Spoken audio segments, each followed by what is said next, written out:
All right, everybody, welcome back. This is the third lecture in PSYB57, and today we're going to be talking about how individuals recognize information from their environment, i.e. perception and object recognition. What are we hoping to get out of today's lecture? First, to understand how environmental cues help us both segment or separate objects from other aspects of the environment, as well as to infer depth and distance. We then want to articulate the conceptual difference between bottom-up processing and top-down processing in the context of perceptual processing. And then we want to illustrate this distinction using a few different theories and examples as appropriate. We then want to describe the functional difference between feature analysis theories and configurational analysis theories, again, in the context of object recognition. We then want to discuss and describe the role of the ventral stream in object recognition using multiple pieces of evidence. In this context, we're going to lean slightly on brain imaging and patients who have sustained brain injury. And then finally, we want to apply the concepts that we've learned from perception today and object recognition to future cognitive functions that we'll discuss, attention being one of just a few examples. So that's where we're going today. All right, first things first. Let's get clear on the difference between sensation and perception. Sensation is the process by which physical energy from the environment, like light waves, pressure waves, and the like, is captured by our nervous system. So you have light receptors in your eye, pressure receptors in your ear. They are specifically engineered to capture certain types of information from our environment.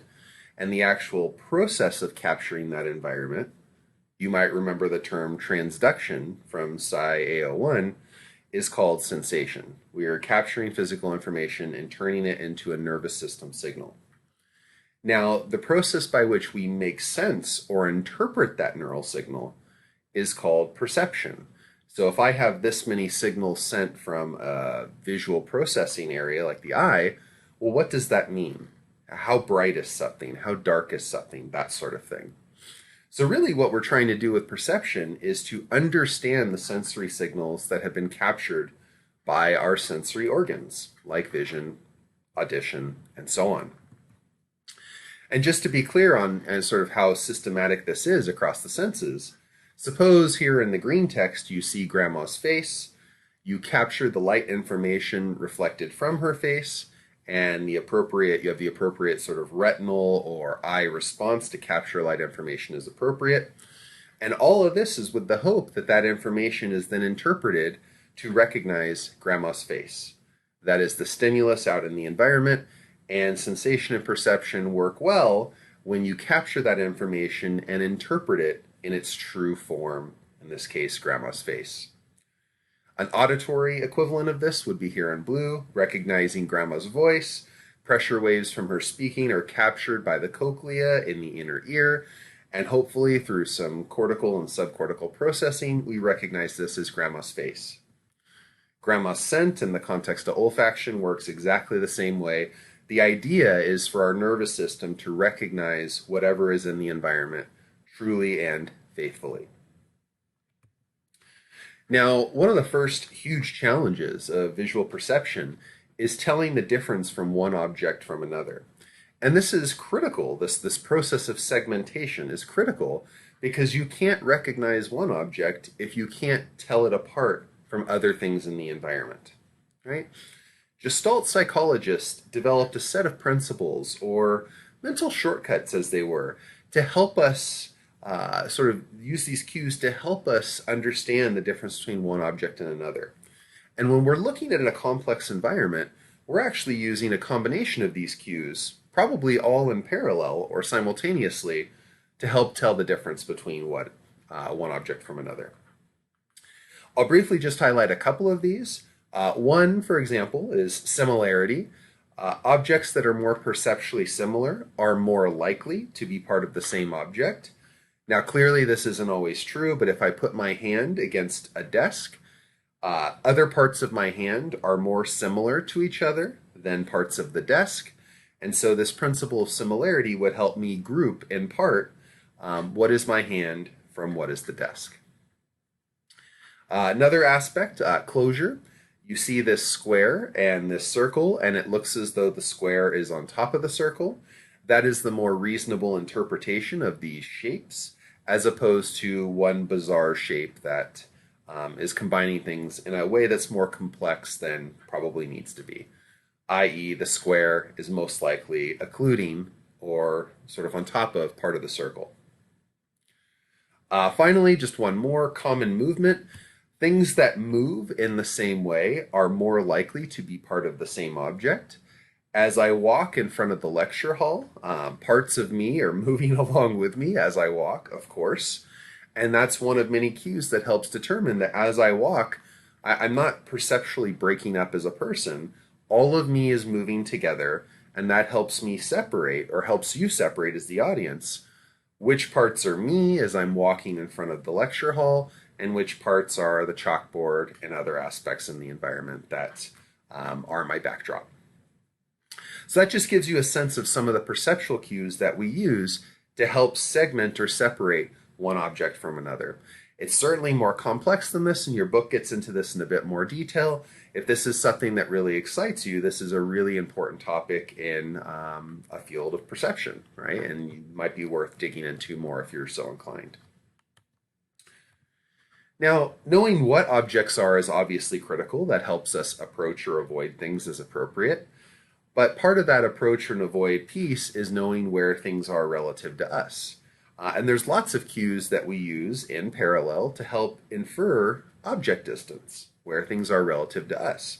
And of course, this is most useful in the service of knowing when we should approach something, where exactly is it, and how can I interact with it in a way that is helpful for me.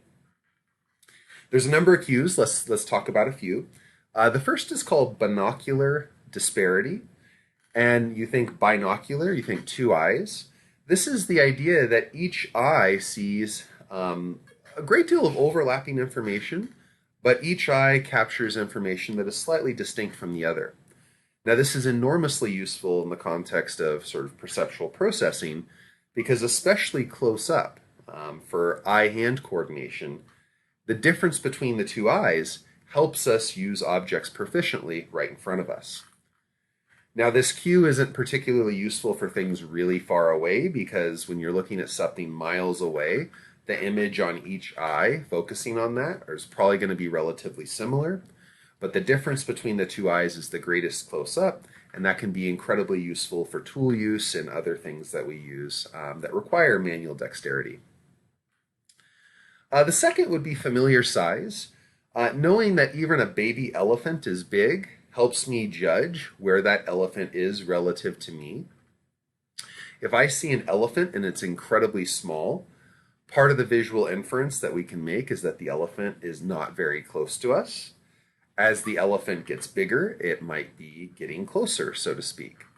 Now, these cues don't operate by themselves, so this is one of many pieces of information that are garnered to make these decisions. But knowing how big something is from a memory standpoint is one of the pieces of information we use to judge how far something is from us. The third is what's called linear perspective, and as an extension of that, the vanishing point. This image here you see with the road, it looks as though, from a clean perception of the road, that the road is getting thinner over time. But when you look at this image, you don't assume that the road is getting thinner. You assume that the road is getting thinner in this two-dimensional image to reflect the depth of the image, i.e. that the road is getting further and further away. And this vanishing point, in this context, the point at which the road seems to disappear into the image, helps give us the illusion, two-dimensionally, of depth.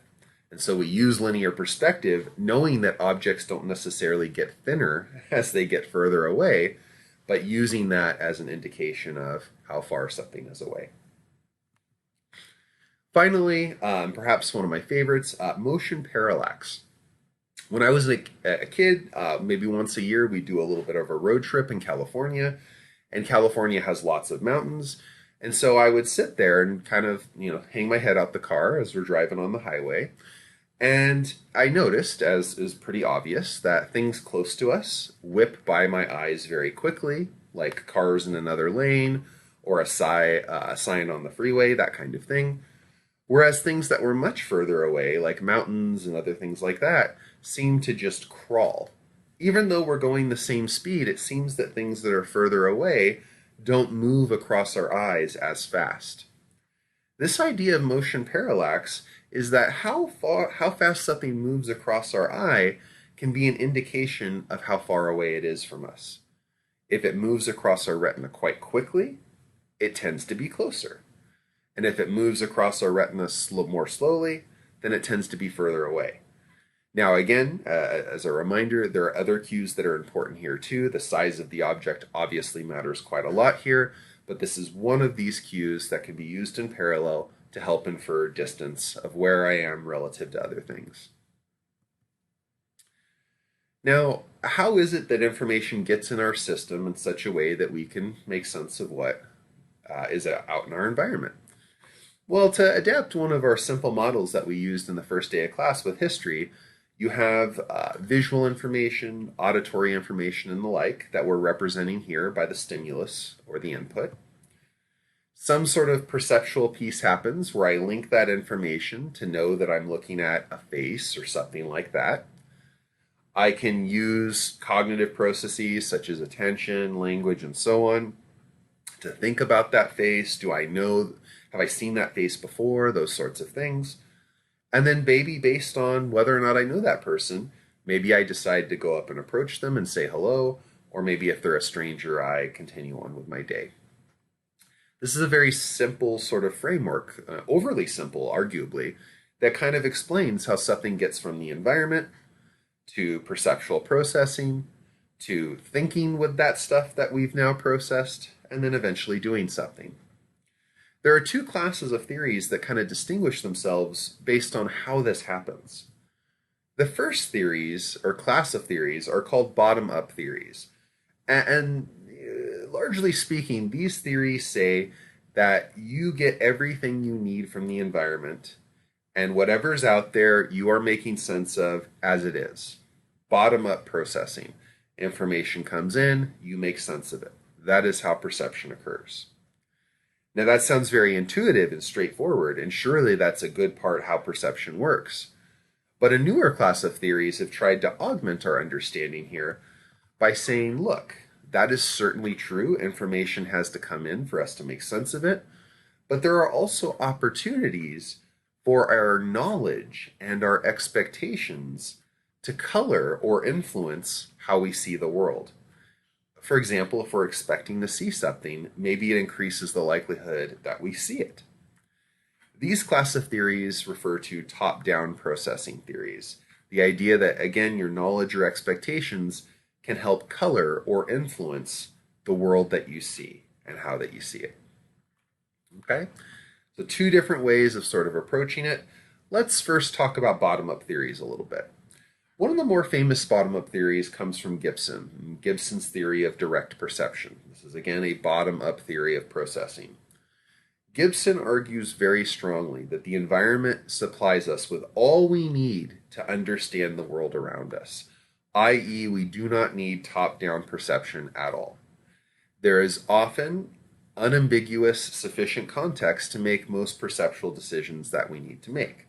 So we can use things like texture gradient, interposition, and all of these segmentation and depth cues to understand which rocks are closest to us, where the water is, etc., etc. That I have all that I need in this picture to be able to understand this image. I don't need knowledge or expectations to help color it. Same would be true of this example here. You might quickly read this as the cat, but the interesting thing is that the pseudo letter that corresponds to an H isn't quite an H. Gibson would say, sure, that's fine, but we use the peripheral information, like the T, the E, the C, and the T, to automatically compute that ambiguous letter for the is an H, and that same ambiguous letter for between C and T is A. Very clever how an ambiguous image gets automatically interpreted really, really fast, right? And one of the key arguments here is that perception happens so quickly that there simply wouldn't be time for top-down processing to have a dramatic regular effect. So everything we have is in the image itself. We pull from it what we do. This is a fully bottom-up process, according to Gibson. Okay?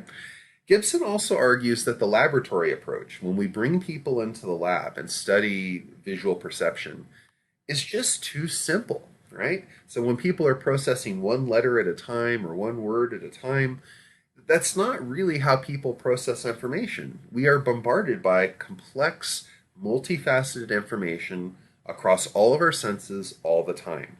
And so he was often very critical of laboratory research looking at perception because it tried to oversimplify, in his standing, what is very complex and dynamic of a process. Okay?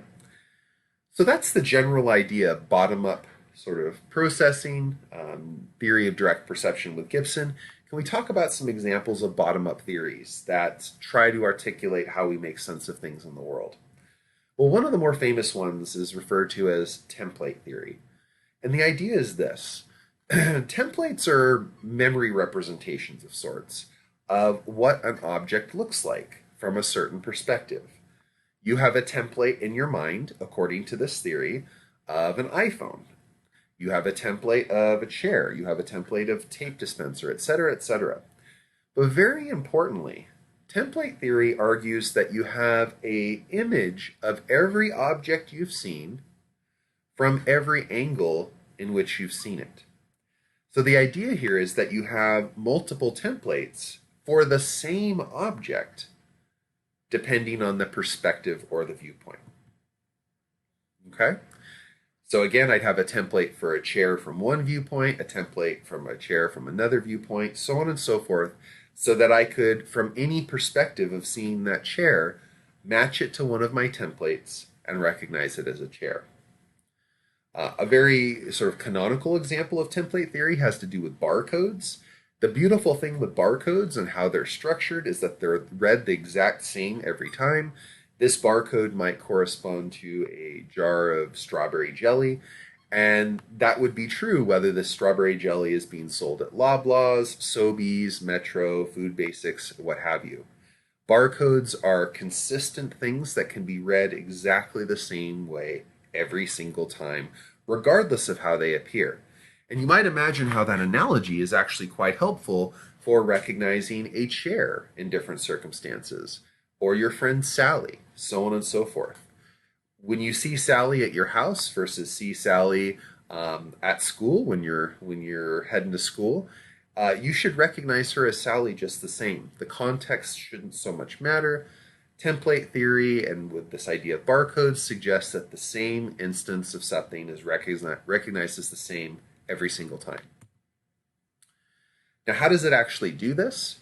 You can see some examples here in the context of shapes, so it's a bit simplified, but you might imagine that a given shape that comes in to the visual system, the sensory input, is then matched against various templates that have some degree of similarity, and they're matched in such a way until you find a proper match of a template so that you can recognize this as a Dalmatian dog, a coffee maker, a book, so on and so forth. And again, you'll recall from earlier, I described how templates come in different perspectives. So the idea here is that if you had a template of a textbook, you would have multiple templates of that textbook so that you could recognize it from different angles or orientations. Okay? So that allows us to recognize objects from unusual or atypical perspectives as appropriate. Now, this is enormously complex when you start thinking about it. What you see here are 11 instances of the letter G, and we can quickly and easily recognize all of these instances as G's, even though the perceptual information coming in varies quite a lot. A capital G looks different from a lowercase g versus a cursive G, so on and so forth. Template theory would argue that you have a template for every instance of G and every other letter that you've experienced for that matter, so that when you see the various permutations of G that could come up, you recognize it as a G seamlessly and easily. Of course, this requires learning and experience, but the idea is that you build a template infrastructure through that experience. Template theory has also been used to try to manage fraud. You might have noticed this if you're trying to buy tickets to a show or something like this. They do this CAPTCHA thing where you have to see some word that has some degree of blurriness or some kind of line through it, and you have to type in the words. Here it's overlooks space inquiry. The idea behind this is that computer algorithms, at least at this point, struggle to do text recognition when there is some kind of blurring agent going on here. So if you look at inquiry, not only is inquiry sort of like, I don't know, it's not flat straight across. It's, the letters in the beginning seem a little smaller than the letters at the end, and there's this sort of line cutting across. That is meant to disrupt a computer program's ability to read that word. And this is used again to guard against people making a run on show tickets and things like that. For that reason, it requires you to manually look at this and to infer what that word or what those words are, irrespective of the visual noise that's being introduced. Wavy words, a line through them, that sort of thing. So this is trying to, again, battle against automation in terms of, sort of hijacking a website and being able to buy all the tickets. Arguably, it requires a human reader to take a look at this, to disambiguate what it is we're seeing, and to type in the words correctly. So kind of a cool implementation of template theory. Now here's a huge challenge, right? If you had to have a different template for different sizes and orientations, and even bizarre orientations where maybe you see a chair from the top down or something like that, it really calls into question the feasibility of template theory. If you had a different template for every object and every size and every orientation, your mind would be exploding with information, and it probably would require a brain much bigger than the one we already have. So from an economy standpoint, although template theory makes sense and is intuitive in some respects, and also quite useful conceptually, it doesn't really seem to capture how it is we process information from the environment. It doesn't seem to be sufficiently feasible. Another class of theories that are consistent with bottom-up is the idea that you recognize complex objects by recognizing the parts in which they are made of. Feature analysis theories argue that we break down complex objects into the parts that make them up, and it's the recognition of those parts that helps us identify what we're seeing.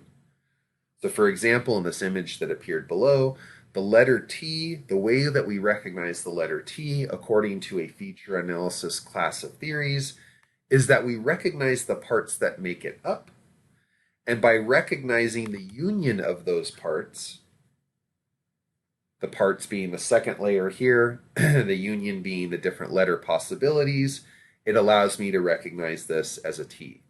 And of course, that's a simple example, but imagine the same class of examples being used to recognize a table or any other object for that matter. Again, feature analysis theories care about your ability to break down a complex object into the parts that make it up so that you can recognize something as complex as a letter, an object, so on and so forth. Now, feature analysis theories and different theories that have come out in this family of theories have tried to account for different objects. Let me give you one of the more sort of classic or famous ones. This one comes from Selfridge, and this is a model designed to characterize how we recognize letters.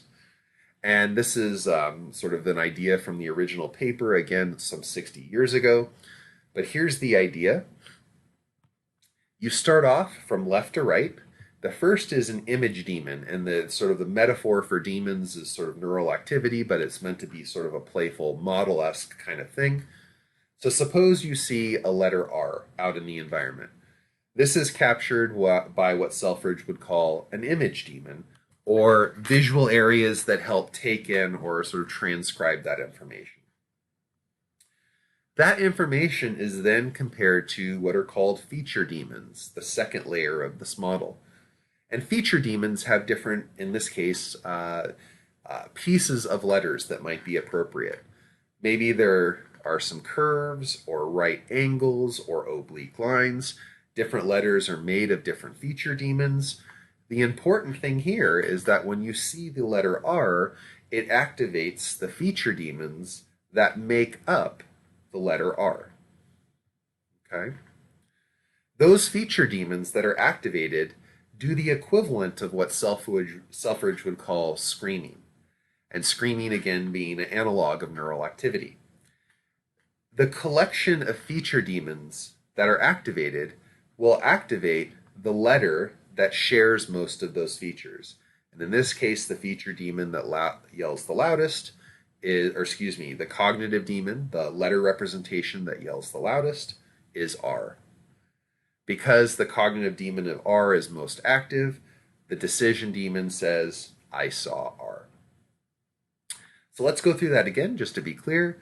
We have visual input of the letter R, which is captured by an image daemon. The different parts that can make up letters, feature daemons, are activated as appropriate based on the letter that you're seeing. Those combination of activations will then activate the cognitive daemon, or the letter in your mind that shares most of those features. And that will result in your deciding, using a decision daemon, that you saw the letter R. Now, this is kind of a funny and cheeky way to put it. A different way to put it that's a little bit sort of more frank and straightforward might look like this. Again, and we're representing neural activity by how red something is in this context. Suppose I see the letter A.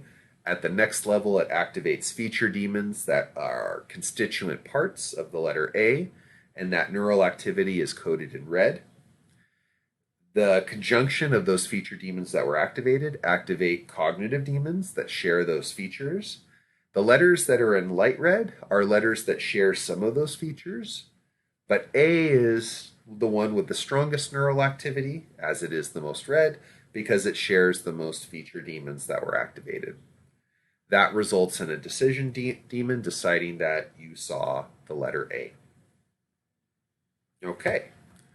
So that works for letters. Interesting. You might imagine that, we don't walk around identifying letters, and when we're reading a book, we don't, go B, A, C, K, so on and so forth. But rather, there must be constituent processes, if Selfridge is right, or some version of Selfridge is right, to take letter processing and to assemble it into word processing.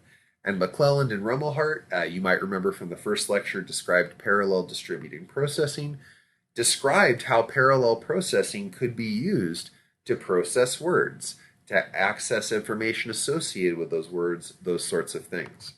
So this is nice because this links or builds on this model by having letters converge into words, and then words converge into memory, that sort of thing. So this is a really nice sort of treatment of how you can build something simple, like the recognition of a simple letter, and build it up to such sophistication to where you're putting letters into words, accessing the meaning of those words, and then later models might even describe how we use those words to then read, make decisions, that sort of thing. So just an extension of that idea. Now, another famous sort of theory, again, bottom-up theory, and again, a pattern feature analysis theory, focused completely on objects. It wasn't focusing on words or letters, it was focusing on objects. Irving Biederman in the 1980s created what he called recognition by components. It's more commonly referred to as geon theory. So what is a geon? A geon is a 3D object. And the way that people often describe it is like it's a set of Legos. These geons or Legos are fundamental pieces that can make up objects. And really, when you're seeing any object, according to Biederman, it's just made up of a variety of geons in a certain way.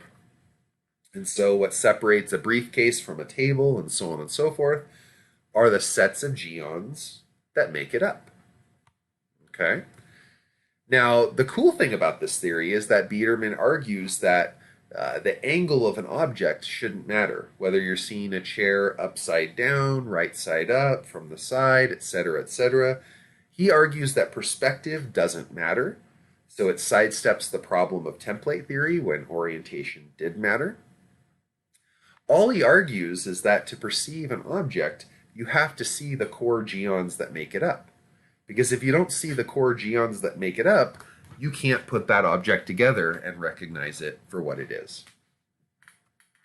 This creates a space where you can start to see how complex this gets, again, just by itself. Here are some objects that are made up of simple geons. Object A would probably be a briefcase. It's made up of a geon that's sort of the rectangle and then a geon handle.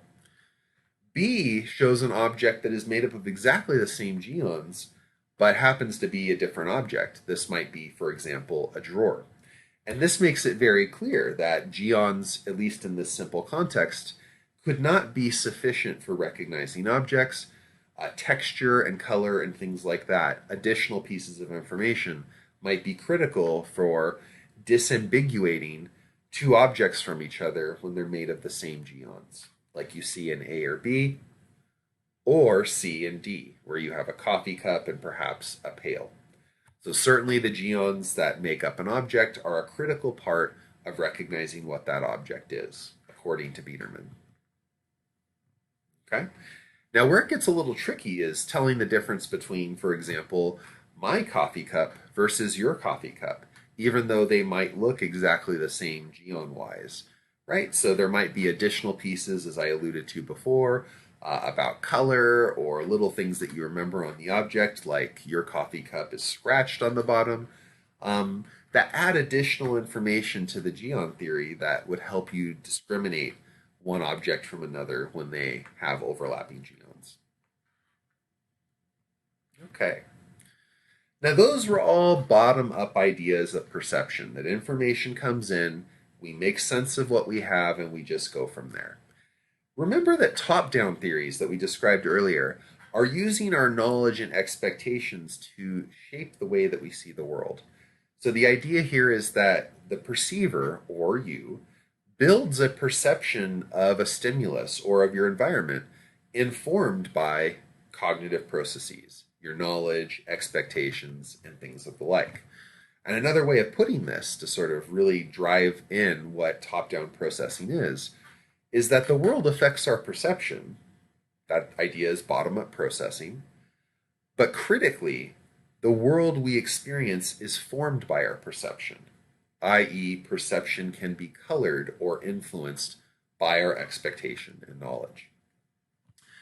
For example, if you have this stop sign blocked by this tree here, if you know you're coming up to an intersection and it's 4 away, then you might intuit that that impoverished visual information, i.e. that blocked stop sign, is indeed a stop sign. I don't need to see all of the stop sign to know that it's a stop sign, because my knowledge of what intersections contain should lead me to expect that a stop sign should be there. Similarly, if I'm looking for an object, if I'm looking for, I don't know, a spoon, it might be easier in some ways to find it in a kitchen versus a scenario or a schema that is not consistent with a spoon, like an office or something like that. So being able to find objects, being in a certain environment, like a kitchen or an office or something like that, can help influence what we would expect to see and can certainly affect our ability to find objects. We know what we should expect in a kitchen. We know the kinds of objects we would expect to see in an office, etc., etc. Finally, this idea, when we see this animation of this truck rolling over, we know enough about this that the truck isn't actually getting bigger as it's getting closer to us. The fact that it looks like it's getting bigger is a cue or a clue that it's getting closer to us. So again, we know that trucks don't dramatically change size or those kinds of things when they're driving, and that knowledge helps us interpret this image that the truck is getting closer to us. Right? All examples of our knowledge and expectations influencing how we understand and navigate an environment. Now, there's different ways to demonstrate this. The first way that we can look at this is a sort of a clean laboratory experience. So suppose you had a situation where you showed somebody a word. They then had to remember that word for a brief period of time. You can see here with the number signs. And then they're asked whether a certain letter was a K or a D or an A or a B or something like that. And your job is to indicate via a button press whether it was a K with the left button or a D with the right button. So the manipulation that the researchers did here is that they manipulated whether or not the four letters that you see make up a word, as you see with word, so that would be a word, obviously, or make up just a letter string, like O, D, R, W. So again, the same letters, but arranged in such a way that they don't make up a word. They wanted to see if reaction time was affected by whether or not the string of letters made up a word or just was a string of letters. What they found was that you were significantly faster to make this judgment if you were doing it for an actual word versus just a string of letters. And this phenomenon is called the word superiority effect. Arguably, the reason why this happens is that we are more efficient at processing words than equally long strings of letters. And because we're more efficient and faster at doing this, it helps us make a faster decision with respect to letter location. Was the last letter K or D in this instance? Constructive perception researchers would argue that that's a great example of your knowledge of reading and language giving you an advantage of sorts with processing information. Because again, you're faster when you have knowledge or expectations associated with a stimulus, i.e. an actual word, versus when you don't, when it's just a jumbled arrangement of letters. So again, the boost in sort of reaction time, or the sort of the decrease in reaction time because you're faster, is associated with the word superiority effect. You process words more efficiently than strings of letters of the same length. Now, then you start getting into these sort of top-down ideas of how you make sense of things, right? So when I see someone like former President Barack Obama or this Toyota RAV4, how is it that I process this image here? Do I process it sort of piece by piece, or do I process it as a whole? Feature analysis, again meaning the same thing that sort of we discussed before, suggests that we process items individually by their pieces. Versus a configurational system hypothesis would say, no, we process objects as a whole. Can we pivot to try to gain some understanding about whether pattern recognition is more piece-based or more by the whole? Or maybe to add a further piece of complexity, maybe some of the things that we process are by the individual pieces or features. Maybe other things are by the whole or configurational. How can we get at this? Well, in the 90s, there was a lot of really cool work trying to get at this. And one of the things that they were focusing on was human faces. And what they were trying to determine is whether faces were processed by the parts that make them up, feature analysis, or processed as a whole, a configuration. So this is how Tanaka and Farah, 1993, got at it. They had two versions of a nose. And again, this is all black and white. This was 25 years ago, right? So which one is Larry's nose? And this isolated part piece would be that there's two noses just by themselves, and you have to figure out which one's Larry's nose. Okay? Now, to do that in isolation is one thing, but to get at the configurational idea, then you could have to make that judgment of which nose is Larry's, or which face is Larry's, in the context of the whole face, which of course has additional information like the eyes, the mouth, the hair, etc. One manipulation is that you can do this with intact faces, right? These are typical faces where the parts of the face are arranged in the way that you typically expect a human face to be. A variant of this is then to use scrambled faces, faces that have all of the features of a normal face, but they don't occur in the arrangement that you typically expect, like the stuff of nightmares, a mouth forehead, an eye for a mouth, that kind of thing.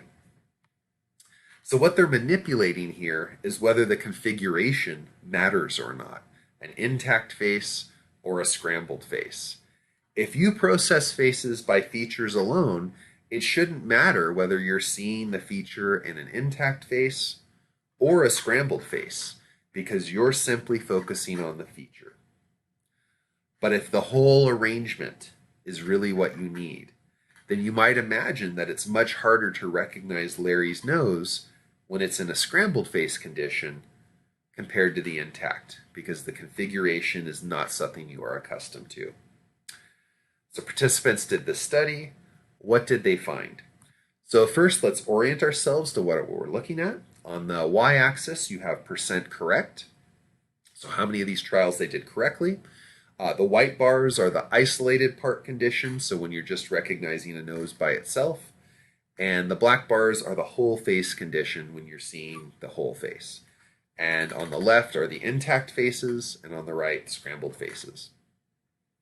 So the first thing that you notice when you're decomposing this graph is when you look at intact faces, there is better accuracy for the whole face condition than the isolated part, i.e. this black bar is higher than this white bar. That would suggest that it's easier to recognize Larry when seeing his whole face as opposed to just seeing his nose. What most people would reason is a pretty reasonable result. Interestingly, when you compare this to scrambled faces, you don't see that same pattern at all. So you don't see that the whole scrambled face is more helpful than just the individual nose itself. This certainly suggests that intact faces, the way that you would expect, are helpful for identifying something as simple as a nose. What happens if you do the same thing with upright faces here on the left versus upside down faces? You see the same effect on the left, again, that processing upright faces in the whole face condition, you have better accuracy than just recognizing the nose itself. But you'll notice that when the face is turned upside down, it doesn't matter how you're doing it, whether it's just the nose or the whole face, which happens to be upside down. This has led researchers to pose this idea of what's called the facial inversion effect. The idea that we are excellent at processing upright faces, but much, much weaker at processing upside down faces. You can get an example of this if you take a look at the slide of Margaret Thatcher and turn it upside down if you happen to have a laptop. Now, before you do that, you can kind of take a look at these two pictures and you can ask yourself, which one's weird? And when you look at these two images back and forth, it might be actually quite hard to tell. But when you turn this image upside down, as you might do if you have a laptop, it immediately becomes clear which face is not the normal one. Now, it's strange that you would notice that anomaly really quickly with faces right side up, but it actually might be quite a bit more difficult when they're upside down. The idea with this is, with the facial inversion effect, is that we struggle to process faces when they're upside down in the same way that we would when they're right side up. This is perhaps not surprising from even an environmental standpoint. We don't walk around upside down, getting upside down face processing experience. So this could just as easily be from experience as opposed to anything else.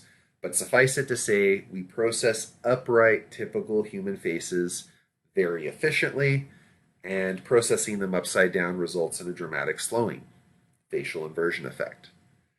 Why does it slow us down, the facial inversion effect? Maybe it's because we can't rely on configurational processing anymore. We can't process the face as a whole, so instead we have to focus piece by piece, which for faces we are simply inefficient at. Now this by itself is pretty neat. Okay, great. But could we compare faces to another type of complex stimuli to show that faces are special, that faces are configurational or processed as a whole, but other equally complex stimuli are not? This is what they were trying to do with houses. So imagine you have this house and the various parts that make it up. How does accuracy look there, whether you're identifying a part of a house or the part in the context of the whole? So you see faces again. This is the same pattern that we saw before, that we're more efficient and more accurate at processing whole faces, the black bar, compared to parts of faces, the white bar. What you'll notice with houses is it doesn't seem to matter whether you're processing the isolated part or the whole object. Your accuracy is strong and equally so. This suggests that faces are simply processed differently than other types of stimuli that are comparably complex, in this case houses. Faces seem to rely on configurational or whole object processing. Houses, in this case, don't seem to nearly as much, or nearly at all, arguably. Okay. All right, fantastic. So let's go ahead and switch gears and let's think a little bit about how this works with the brain. Again, this isn't the core focus of this class, but looking to the brain and studying patients with brain injury to some extent does shed some really cool light on some of the questions that we've been thinking about in this first part of the lecture. So the first thing, when we lean to the brain just a little bit, we recognize that identifying what things are and identifying where they are, two important topics that we sort of started the lecture with, are important pathways in the brain. The ventral stream of the brain that you see here that goes to the temporal lobes seems to be integrally important to the what pathway, identifying what objects are. And guys, this makes sense because the temporal lobe seems to play a very critical role in memory. And essentially, that's what object recognition is. It's linking sensory information that you've absorbed to memories and your knowledge of what things are. The ventral stream, the what pathway. The dorsal stream that goes up to the parietal cortex seems to be important for identifying not just where things are in space, localization, but also plays a fundamental role in helping us figure out how we might interact with them. So this plays a critical role of interacting with the motor system of the brain. How might I use this object? So it's one thing to create a nice little diagram like this. How do we know that these pathways exist? Well, first let's dig into the ventral pathway a little bit. So this idea that faces are processed as a whole, this idea that faces are special, when neuroimaging became a thing, this is one of the early questions that people wanted to ask. And Nancy Canwisher, a professor at Massachusetts Institute of Technology, wanted to see if there was this special area of the brain that processed faces. So what she did is she took 10 or 12 subjects, looks like 12, and she scanned their brains while they were either looking at human faces or objects, like a table, chair, etc., etc. And she wanted to see if consistent face areas, so-called, of the brain would activate when people were seeing faces. And indeed, this is what she thought she discovered.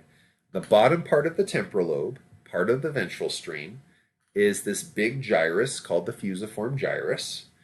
And it seems as though part of it, on each side of the brain, would light up very strongly and very actively when people were processing faces.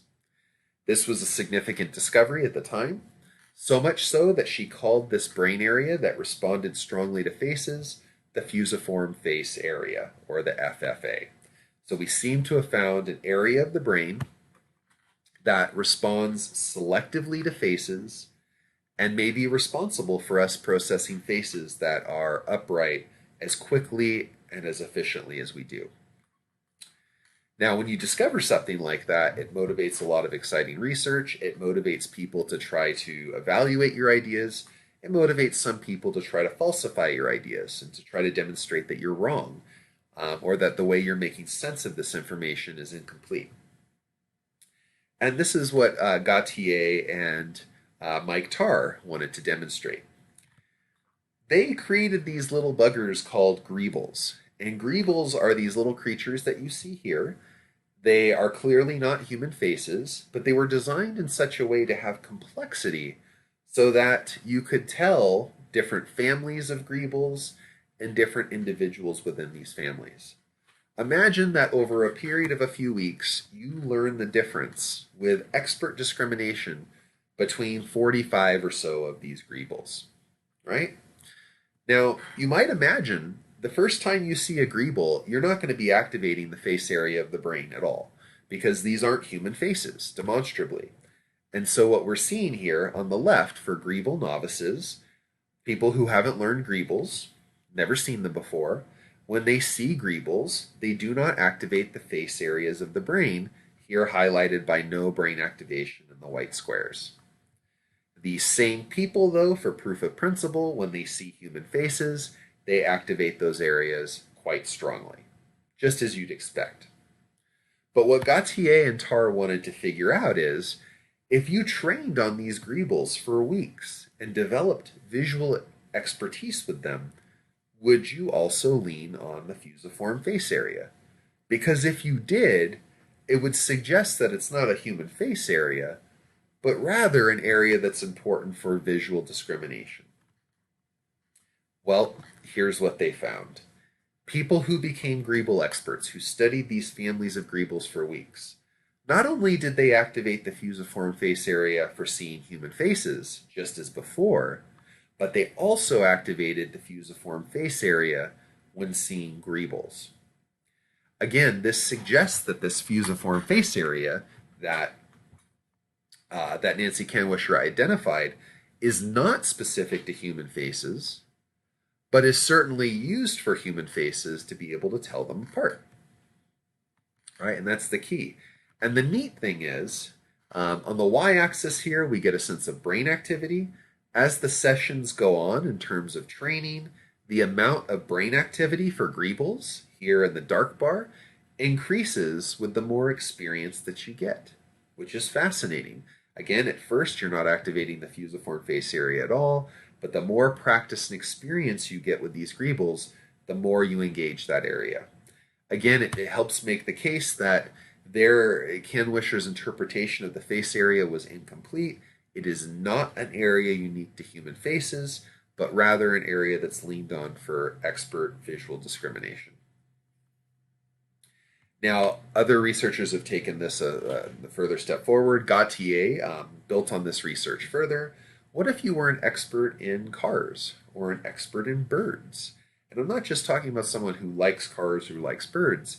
I'm talking about an ornithologist or a car expert who really knows their stuff and can tell the difference between hundreds, if not thousands, of different types of cars or birds, respectively. So, in doing this research, this is again a brain imaging study. For the car expert, not only do they activate the fusiform face area for faces, but they also activate it for cars. Again, buttressing this idea that it's an expertise area, not a face area. You see an interesting pattern for the bird expert. The bird expert activates this area, the fusiform face area, for human faces, as you'd expect, but also for birds. The powerful thing here is that the car expert doesn't activate the face area for birds, and the bird expert doesn't activate the face area for cars. So it's not just what you're processing, it's how much expertise you have with what you're processing. And in most all cases, humans have lots of experience and expertise with human faces, but whether or not they have expertise with cars, birds, and the like is a function of life decisions. But certainly it seems to be the case that we can lean on this area to develop that expertise, which is fascinating. Okay. Now, when you think about it, perception is and object recognition only are useful if you can figure out what it is you're looking at. Is it possible to have a brain injury where you're able to see and you can describe what you're looking at visually, that it's gray, it's curved, etc., but you can no longer link that information to memory? This is the reality in what's called associative visual agnosia. An individual could, for example, hold up a pencil and say, "Can you tell me about this pencil?" And someone with associative visual agnosia might be able to say, well, it's blue, it seems to be pointed on the end, so on and so forth. They could describe the visual features of it, the color, the shape, even the texture, perfectly well. But when they're asked to tell you what the object is, they might struggle. They'll say maybe, oh, it's a candle, it's a pen, I'm not sure what it is. So they demonstrate evidence of being able to visually perceive what's in front of them, but they are unable to identify it. These are a couple more examples. This is a person asked to draw a copy of a tea bag. You can see that their copy is quite good. A ring, a fountain pen, a fountain pen. This doesn't require you to be an expert in art, but clearly we can all agree that the reproduced drawings here pretty faithfully capture what it is they were asked to see.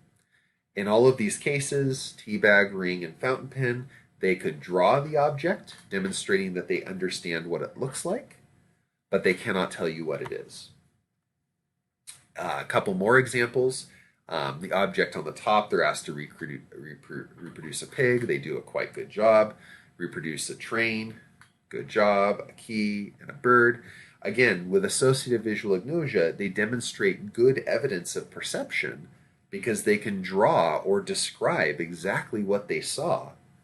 They simply cannot bridge it to memory so that they can't tell you what it is.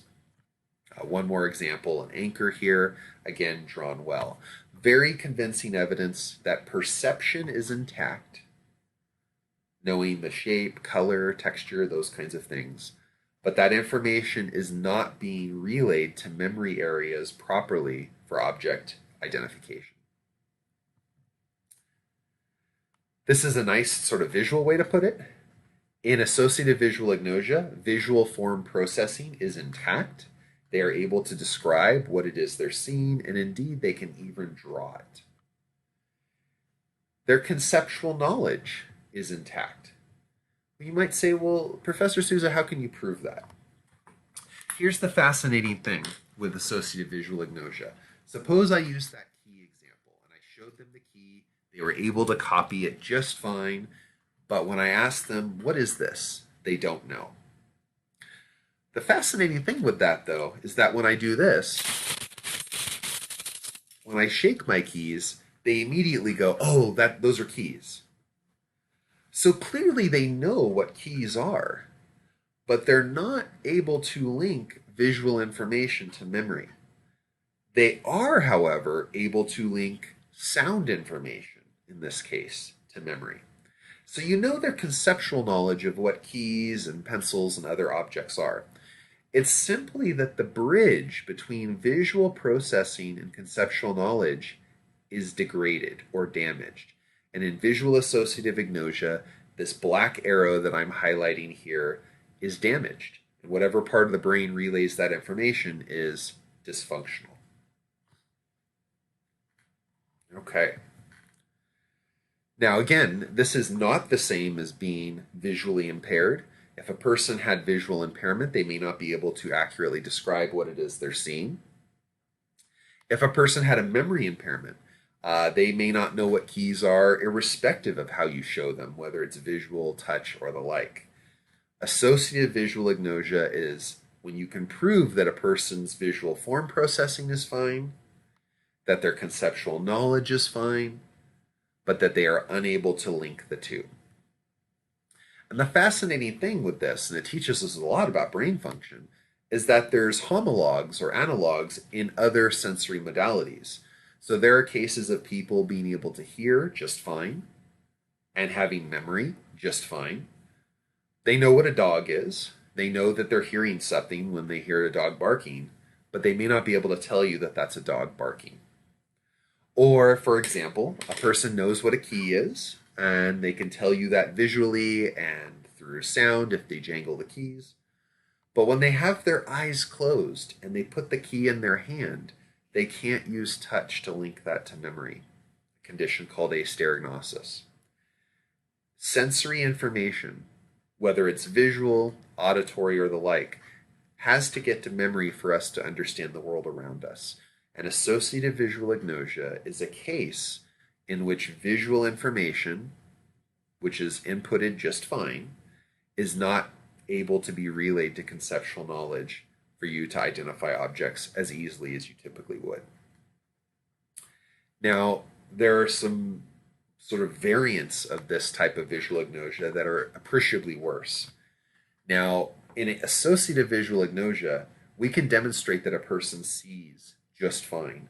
And the way that we demonstrate that is by showing them objects and having them verbally describe them or copy them on a piece of paper, and they do that quite well. But some individuals with more considerable brain injury may have a worse version of visual agnosia that is called apperceptive visual agnosia. And the way to remember this, apperceptive, a in front of something neurologically means without, and so aperceptive is suggesting without perception. Individuals with aperceptive visual agnosia struggle to even see things correctly. And if someone's struggling to see something correctly, surely it will be difficult to identify it. When I ask individuals, for example, to copy the objects that they see here on the left, someone with an apperceptive visual agnosia might do something like this. To some extent, some parts of it are okay, but we can demonstrate pretty convincingly through shapes, numbers and letters, and opaque shapes that there is a strong impairment in even basic perceptual processing.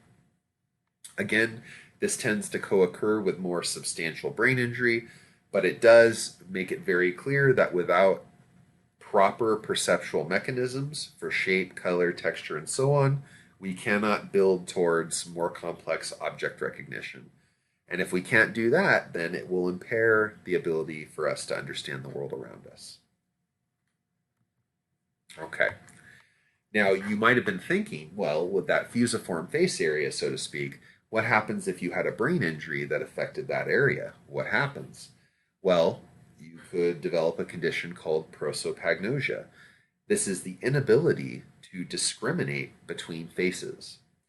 And the fascinating thing with prosopagnosia is that it's not that a person doesn't think that they're looking at a face.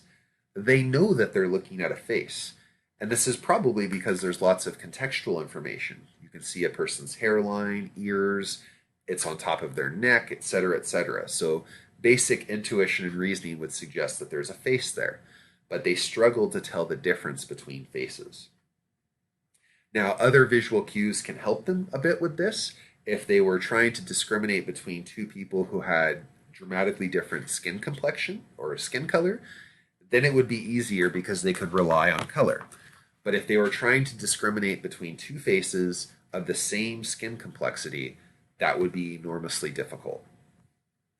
This is a condition that you can be born with called developmental prosopagnosia, and it's actually quite uncommon, but it happens. You can also have acquired prosopagnosia, and it becomes acquired because of a brain injury, most commonly a stroke, but it could be a traumatic brain injury as well. These individuals will struggle to recognize other people's faces. They will not recognize their own face in the mirror. When they dream, they will not recognize the faces in their dreams, so on and so forth. I mean, it's quite dramatic. But consistent with this being a type of visual agnosia, just for faces, if they hear Jack's voice, they immediately recognize that as Jack. If they smell Jack's cologne, which happens to be very unique, and Jack doesn't wear something that other people wear, then it's no problem. So there really seems to be about visual perception of faces that's impaired in prosopagnosia. You can still access the memory of Jack through sound or touch, those kinds of things, but it's really about recognizing Jack's face that becomes a huge problem when you have prosopagnosia. You might imagine that certain jobs are not particularly good for an individual who has prosopagnosia. For example, a security guard.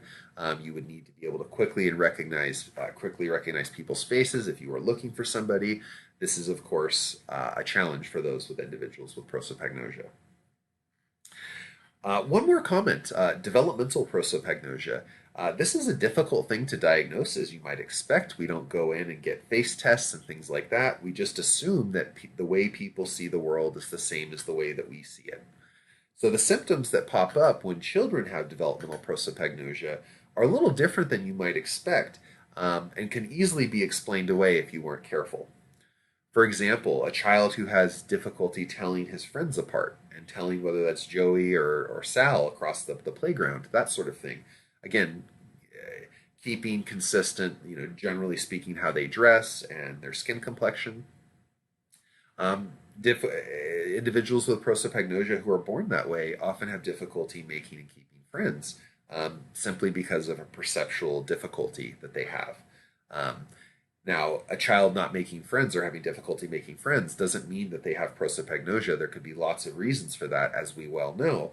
But the challenge with diagnosing this again is that the symptoms that might help elucidate that there's an impairment also overlap with lots of things like a child being anxious or nervous or shy or those kinds of things. But it is a reality for some people in this world. Okay, finally, in the final part of lecture, I want to bridge some of the things that we've been talking about with perception and object recognition to other domains. In some part, as a taste of things to come, and another way to just sort of shed light on some really cool things that you might talk about in other classes if you have this interest. First things first. When we look out on the world, everything looks like it's well formed and that we're capturing everything that's out there. Now, Ron Rensink and others would argue that this is actually an illusion. The fact that we think that we take everything in and that we're aware of everything around us, according to Rensink and others, is an illusion. So much so that they call this the grand illusion of perception. This idea that we see everything much more comprehensively than our system actually allows us to do. And here's why.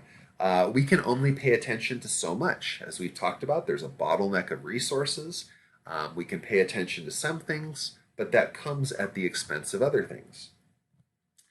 They argue because of this, we have lots of holes in our environment in terms of perception. There's lots of things that we don't have enough information on to make a full understanding of. This is where top-down perception plays in and becomes a big thing. Rensink and others argue that we construct a lot of our visual experience making educated guesses or inferences based on the information we do have. So again, this is knowledge and expectations influencing or biasing the way that we see the world. And to such a point that a good deal of our experience perceptually is constructive. This can result in us having things right in front of our face that we're not even aware of, which seems bizarre, but there's some really cool examples to play with this. There's some links down there if you want to check them out. I encourage you to do that. I'll tell you briefly about the door study. You see a picture of the door study here. On the left is a Confederate, someone working for the experimenter, and on the right, the older gentleman is just a participant. Now, the Confederate in this experiment, he's asking for directions. So that's a map he has in his hand, and he's asking the gentleman to tell him where something is. In what can only be described as a bizarre experimental sort of piece, two people who are carrying a big pane of glass happen to need to walk right between them. And suppose it's like an opaque piece of glass so you can't see through it. So these people bring the glass through, and through some trickery of experimentation, the person that he's helping, the Confederate on the left, actually changes people. And the fascinating thing with this is that most people don't notice that the person that they're talking to has actually changed, looks different. Now, this isn't someone who looks dramatically different, but a different, in this case, Caucasian male with not a lot of hair. But the fact that the person changed, a person should notice that immediately. If you're having a conversation with someone, you should surely notice that. This is a case, according to the grand illusion of perception, that we think we're aware of far more than we are. And even things that we're paying attention to, we can miss out on very big salient things. Another example is the selective attention test. Maybe you saw this in Intro Psych. It's a classic. The idea here is that you have two teams and they're passing basketballs amongst the various team members. There's a team with white shirts on and a team with black shirts on. And you're encouraged to count how many times I think the black shirt team passes the ball. Or maybe it's the white shirt team. I'm not sure that it matters much. So individuals will focus so much on this 20 seconds of counting how many times they pass the ball that you actually won't even notice something very salient happening on the screen. A majority of people won't. And when I did this, when I used to teach intro psych a few years ago, I would set it up in such a way to say, only 3% of my class could ever actually count the number of balls passed between the white team. So I'd really set up a situation where people were really focused on that, the ball passing for the white shirt team. And by doing that, you bias attention so strongly in that direction that it makes people oblivious to other bizarre things that are happening. And the selective attention task is a really powerful way to expose that. So taken together, we're aware of a good amount of stuff that happens in our environment, but not nearly as much as we think, the grand illusion of perception. We rely on constructive top-down processing to help fill in the gaps, to make our world seem more coherent than our system might otherwise allow. And the consequence for this, because we're doing lots of inference and interpolation, sometimes, depending on where we direct our attention, we can miss out on things that are right in front of us and very salient, very obvious. But if our mind isn't there, we don't become aware of it.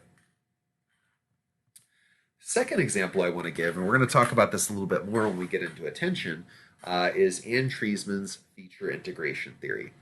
We had talked earlier in this lecture about feature analysis theories and how an object can be identified by recognizing the parts that make it up. A couple examples of this could be the pandemonium theory for letter recognition, or Geon theory for Biedermann's sort of recognition by parts theory. Anne Treisman said, look, I think this feature analysis piece makes sense, but we need the mental function of attention to glue or to bind together the features that we see. Put quite simply, there's an object in the world. You start to analyze the object, and this is the part where you might be recognizing the parts that make it up, the parts of a table, etc., etc. Treisman argues quite strongly that you need focused or conscious attention to combine these features together correctly to see the table properly or to see the face properly or whatever it might be. This is important because it sets up a powerful hypothesis that impaired attention should impair object recognition. And this is an idea that's been evaluated not just with very tired participants, but also participants who've sustained brain injury that has impaired attention. More on that when we get to attention. But suffice it to say, feature integration theory argues quite strongly that focused attention or controlled attention is necessary for binding features together and seeing things properly. Yet another example, it's a really fun one, and it's disappointing that we can't do this in the lecture hall to actually demonstrate the effect, but I'll try to simulate it as best as I can here. You'll see this link down below for YouTube. I challenge you to go to this link and first watch the video with your eyes open and try to determine the sound that he's making. He'll be making a syllabic sound, so it's like ba, pa, or something like that, right? So I want you to watch that a couple times and determine which syllable you think he's saying. And then I'd like you to do exactly the same thing, but this time with your eyes closed. So instead of looking at it and listening, close your eyes and then press play. Do you hear something different? I'll go ahead and pause quickly so you can take a chance to do this because it's important that you actually experience it.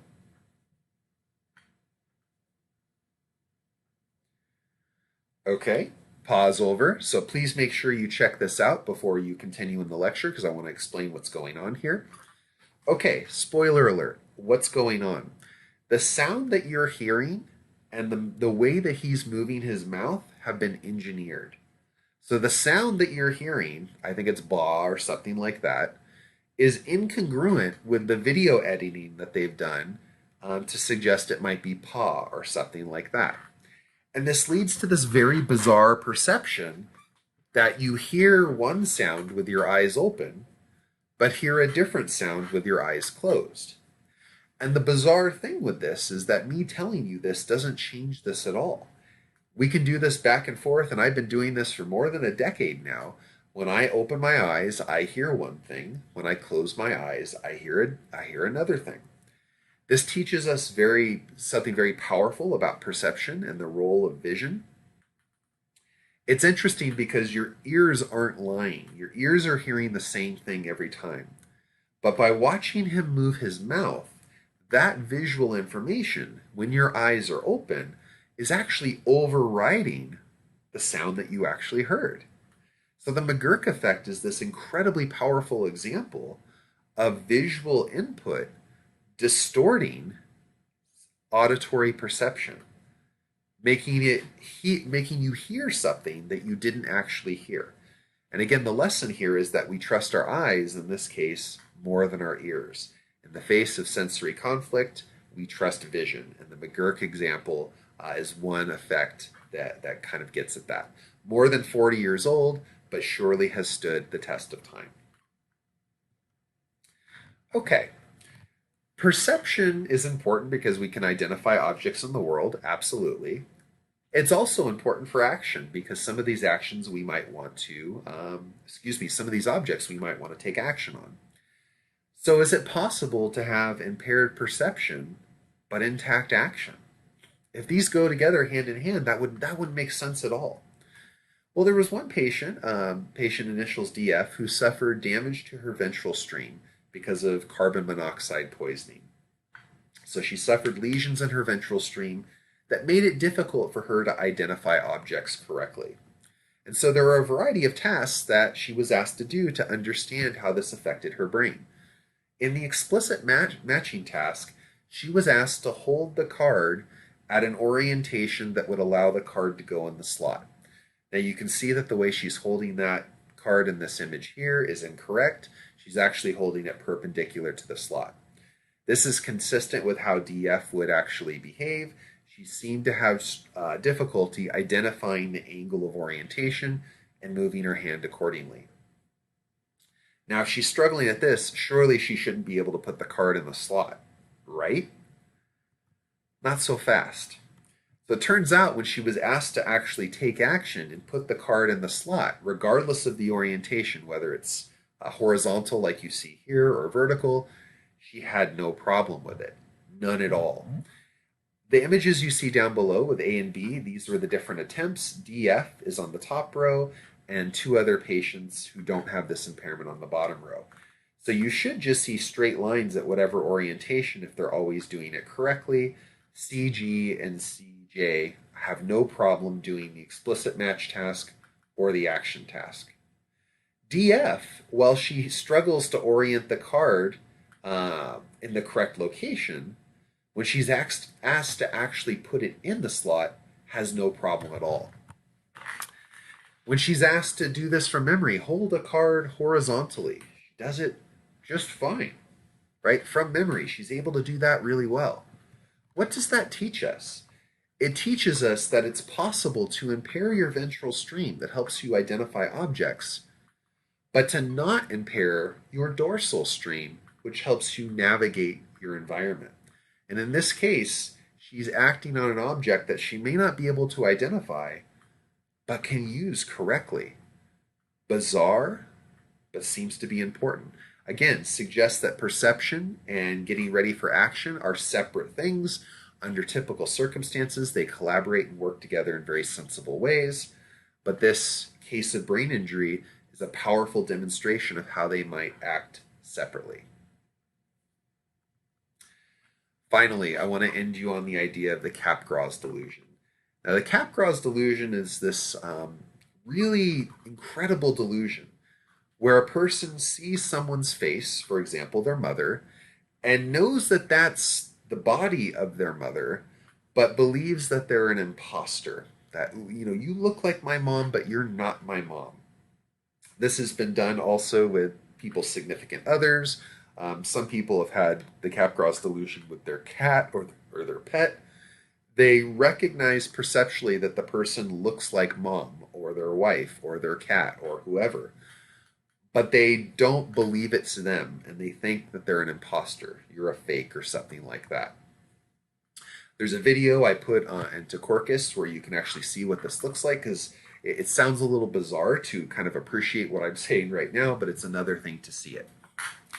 Now, back in the day, you're talking decades ago, when people were experiencing the Capgras delusion, the medical community thought that they were insane or that they had some sort of neurological, spiritual impairment or something like that that couldn't be described. V.S. Ramachandran from UC San Diego, the same Ramachandran that helped characterize and treat phantom limb syndrome, has sort of made a career, as it were, of studying bizarre neurological impairments and trying to find reasonable explanations for them. One of the things that he hypothesized is that he believed that the Capgras delusion was actually a disconnect between perception, recognizing a face, cat face, that kind of thing, and emotion.